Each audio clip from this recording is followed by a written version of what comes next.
Tous, bienvenue sur cette présentation de la filière mécatronique, le parcours mécatronique de l'NCBS, que l'on va vous présenter sous les deux angles FISA et FISE. Cette présentation, nous allons la faire en binôme, puisque mon collègue Hervé Laurent, responsable de l'alternance en mécatronique, va prendre ma suite, alors que moi je suis Florent Delamotte et j'interviens. Je suis responsable de la spécialité mécatronique et j'interviens plus en électronique. Hervé intervient plus en mécanique, donc ça permet de montrer les différents aspects de notre formation. On va commencer par la première slide. Déjà, la mécatronique, c'est quoi?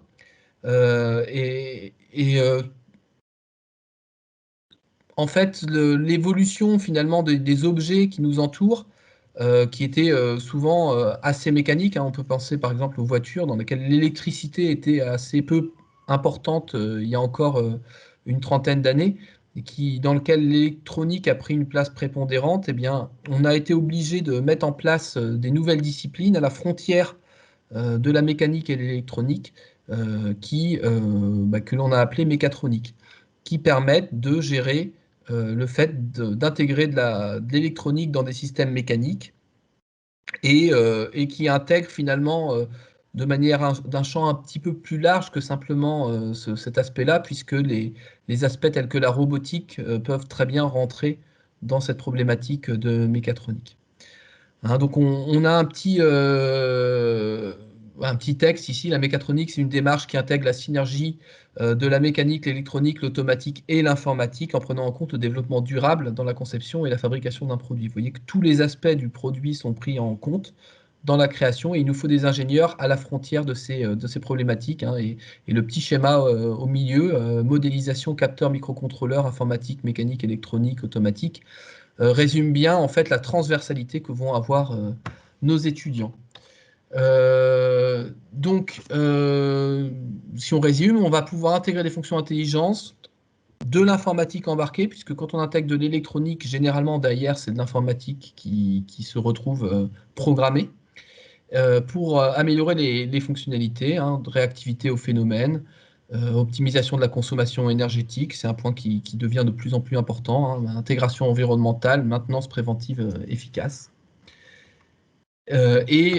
Pour pouvoir permettre tout ça, on va développer un certain nombre de compétences. Donc, on va chercher à développer chez nos étudiants des compétences en innovation, développement de produits, conception intégrée, réalisation de conception modulaire, l'aspect modulaire des conceptions, l'aspect interfaçage multiphysique, puisqu'il va falloir être capable d'interfacer entre eux des systèmes qui disposent de physiques différents. Tout simplement, la mécanique et l'électronique, on est sur des systèmes physiques qui sont différents. Et finalement, on se rend compte, et nos étudiants nous le disent tout le temps, c'est que les systèmes ont beau être différents, quand on les aborde et qu'on les met en équation, on se retrouve un petit peu avec les mêmes problématiques qu'on soit dans un système ou dans un autre. Et puis l'optimisation des systèmes pour optimiser par rapport à de la conception, de l'intégration et de la maintenance. Donc, tout un programme de compétences à développer pour, en entreprise, avoir des métiers, donc soit en chef de projet, responsable de bureau d'études, ingénieur en R&D, roboticien, automaticien, et ça c'est quelque chose qu'on a pris conscience, auquel on a pris conscience un peu plus récemment, c'est les aspects avant-vente, puisque avant de concevoir les produits, il faut parfois les avoir vendus, et pour les vendre, en fait, bon, c'est un petit peu un serpent qui se mord la queue, mais il faut avoir des billes en mécatronique pour pouvoir faire cette vente. Les secteurs, c'est les études techniques, l'automobile, l'aéronautique, la fabrication de produits et de machines. Alors, si on reprend un petit peu ce que l'on offre en termes à l'NCBS, on vous fournit un diplôme d'ingénieur habilité par la commission des titres. Ce diplôme est accessible pour un bac+2. Et comme on a un parcours préparatoire, vous pouvez dès le bac intégrer l'école. Vous intégrerez une sorte la préparatoire, qui est un tronc commun à toutes les spécialités, et qui vous permettra ensuite d'intégrer la spécialité de votre choix.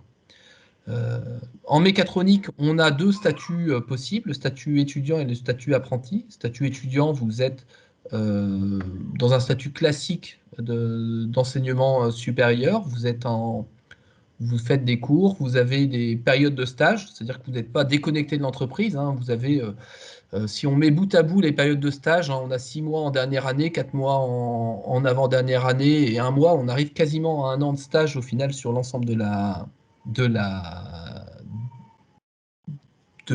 l'étude, enfin des études, donc ça reste une grosse implication de l'entreprise. Mais on a depuis cette année ouvert la formation en apprentissage et là vous êtes en alternance, c'est-à-dire que vous êtes grosso modo 4 semaines à l'école, 4 semaines en entreprise. Donc une entreprise qui vous suit pendant tout votre cursus. Des cours qui sont dispensés en partie par des professionnels de l'industrie, hein, puisqu'on a une équipe d'enseignants et d'enseignants-chercheurs au sein de l'NCBS. On a une douzaine d'enseignants et d'enseignants-chercheurs. Enseignants-chercheurs, c'est-à-dire qu'eux, ils sont... Et nous, parce que moi et Hervé sommes enseignants-chercheurs, nous sommes actifs en recherche et nous publions et nous sommes au courant des dernières technologies, mais côté académique. Nous avons aussi recruté des enseignants venant de l'industrie, donc qui ont une connaissance industrielle, et nous avons aussi des industriels qui viennent donner des cours en tant que vacataires.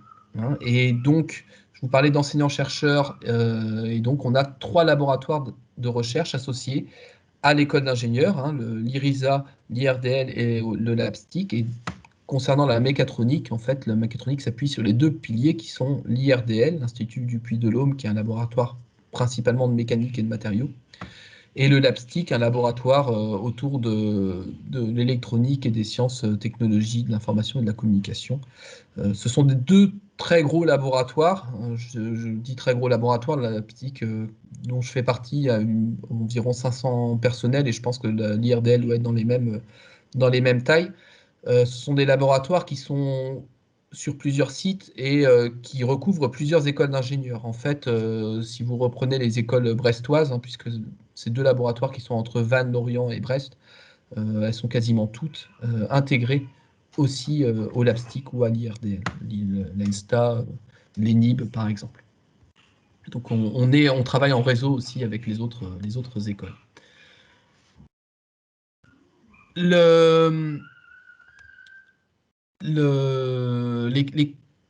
à l'heure, je vous ai parlé des compétences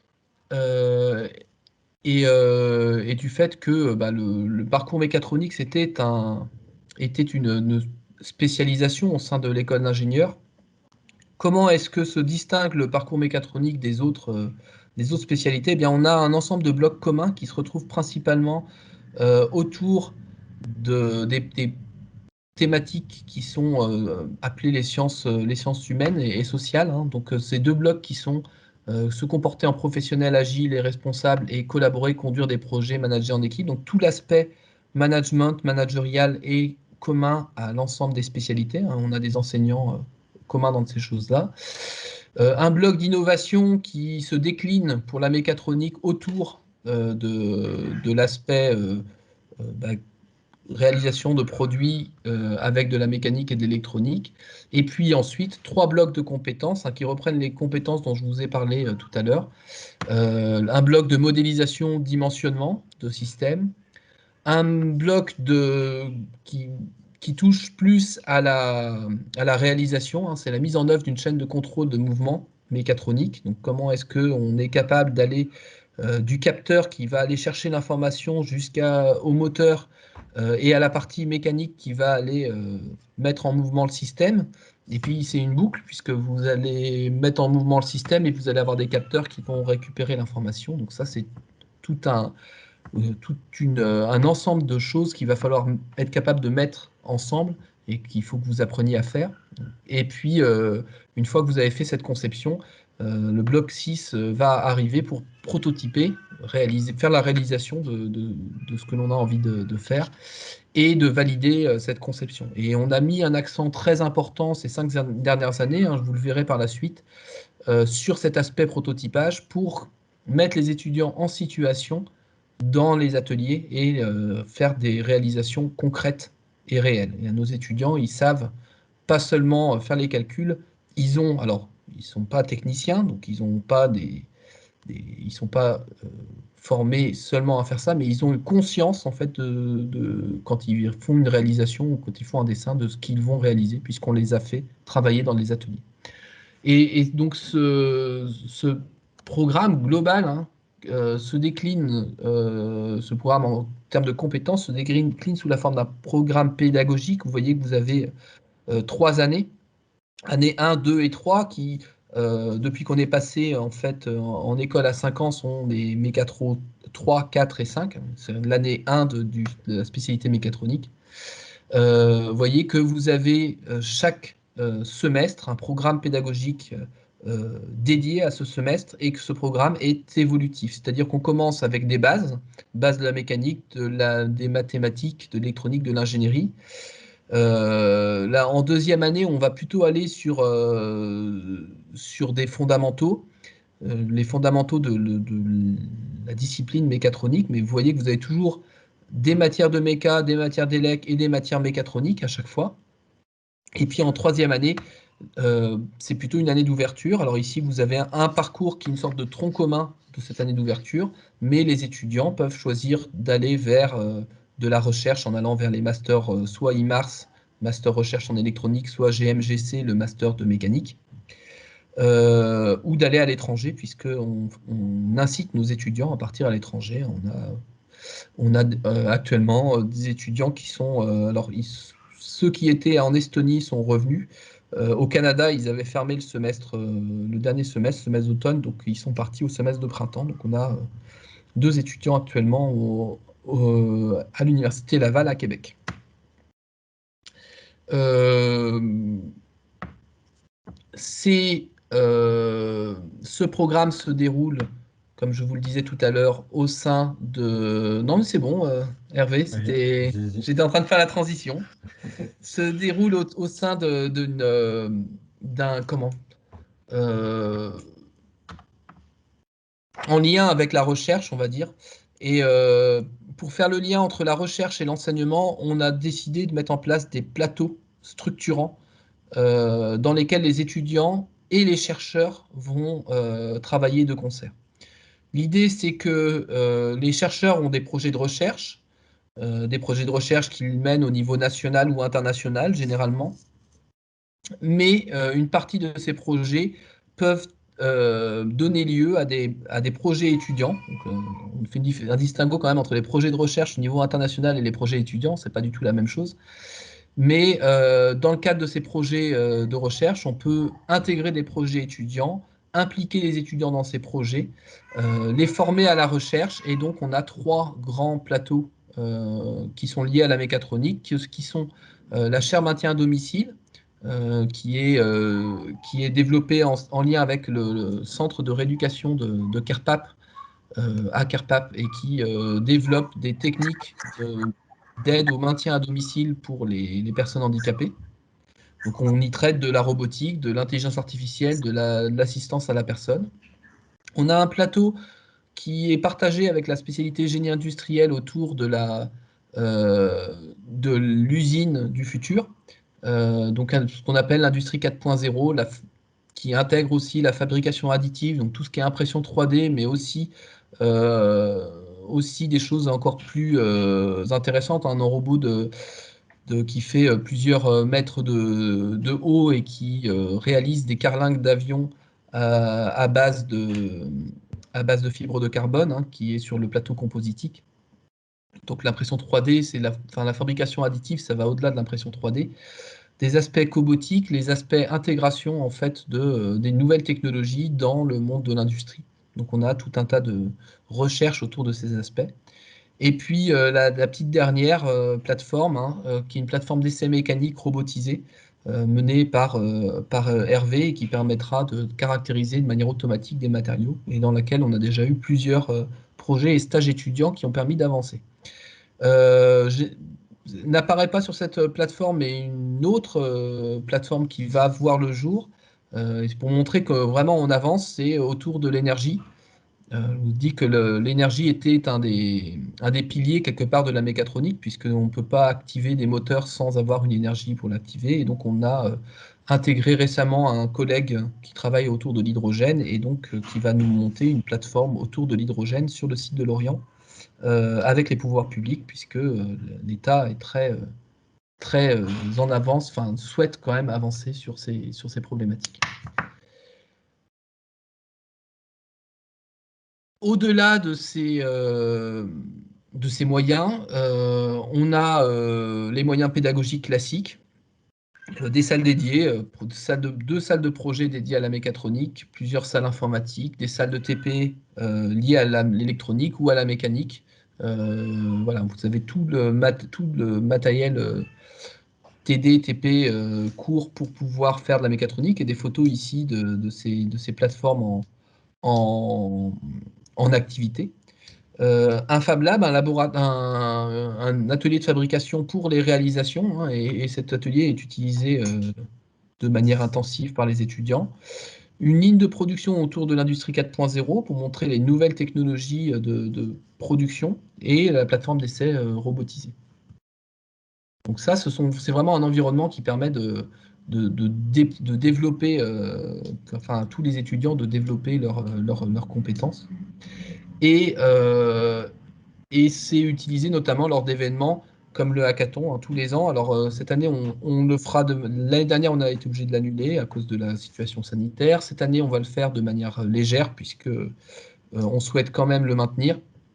Mais on travaille avec le centre de Carpap, avec l'achat maintien à domicile, à la réalisation concrète de la concrétisation, la finalisation de projet. Hein. Généralement, en projet, on arrive avec ce qu'on appelle une preuve de concept, le fait que le sujet du projet est réalisable, avec un prototype qui est souvent qui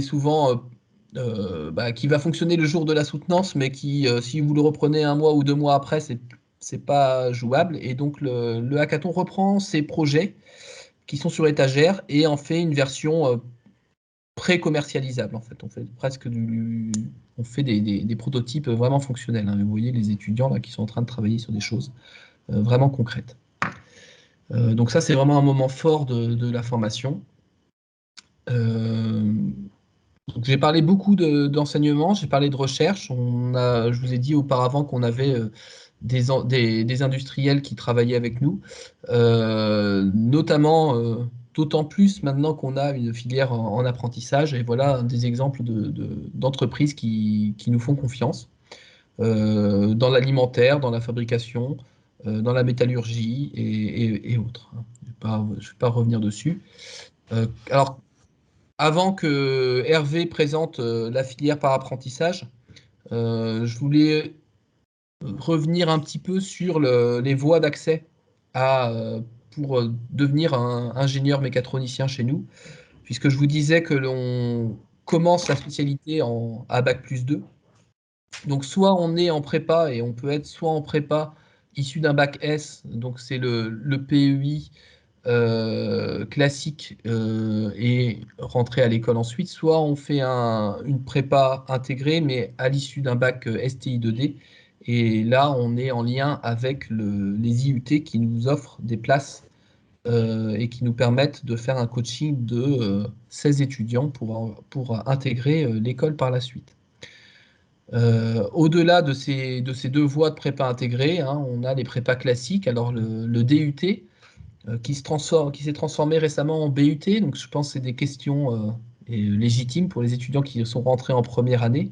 Rentrer à l'école d'ingénieur après un DUT, bon, eh bien, c'est possible soit après 2 ans pour des dossiers qui seront jugés recevables dans cette modalité, qui ne sera pas la majorité des dossiers malheureusement. La plupart d'entre vous, si vous venez d'un DUT, devront faire soit une 3e année de DUT, soit passer par une prépa ATS, puisque la prépa ATS, qui permet aussi d'intégrer des BTS, permet de renforcer les matières scientifiques qui sont quand même importantes. Hein. Je vous parlais beaucoup de matières qui sont peut-être concrètes, et c'est important d'avoir des matières concrètes, mais pour pouvoir construire tout un socle scientifique autour de la modélisation, notamment multiphysique et autres, il faut malheureusement ou heureusement des maths. Donc nous, notre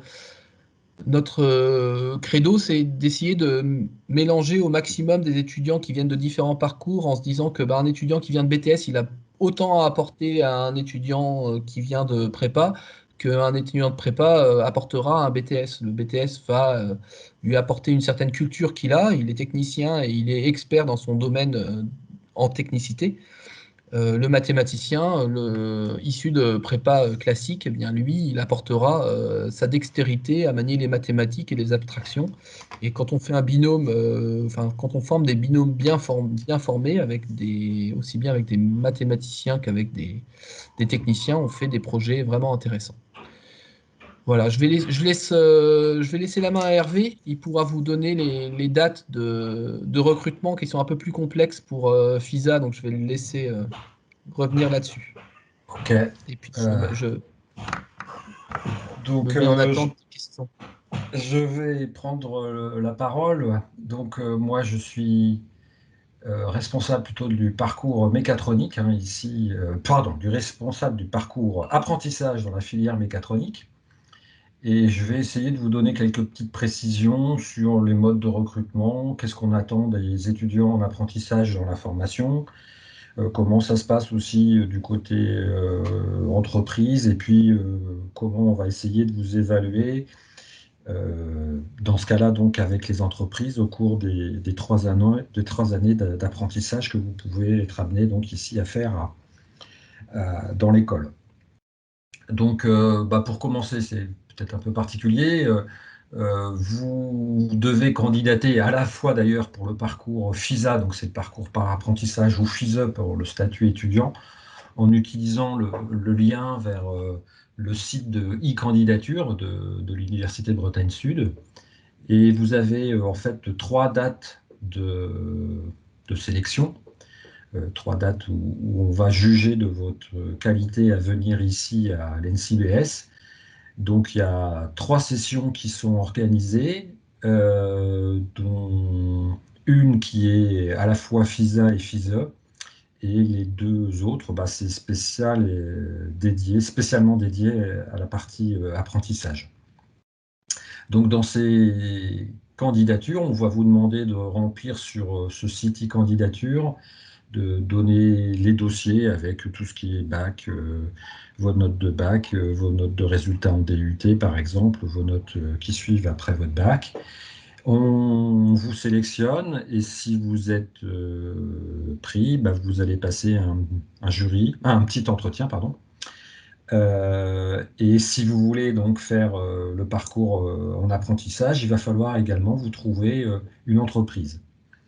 Donc pour faire ça, nous avons mis en place bah, plusieurs moyens, hein, parce que la difficulté c'est de trouver l'entreprise et vous allez pouvoir être coaché par une personne qui s'appelle Morgane Roussel, qui est notre point d'appui et notre point d'entrée dans l'école pour le parcours par apprentissage. On a donc un book d'entreprise qui va vous être mis à disposition et puis on essaye de vous guider, de vous aider pour trouver une entreprise qui est capable de vous accueillir sur ces métiers de la mécatronique. Et en particulier, il est prévu un job dating le mardi 24 mai où bah, vous pourrez rencontrer des entreprises qui souhaitent prendre des apprentis.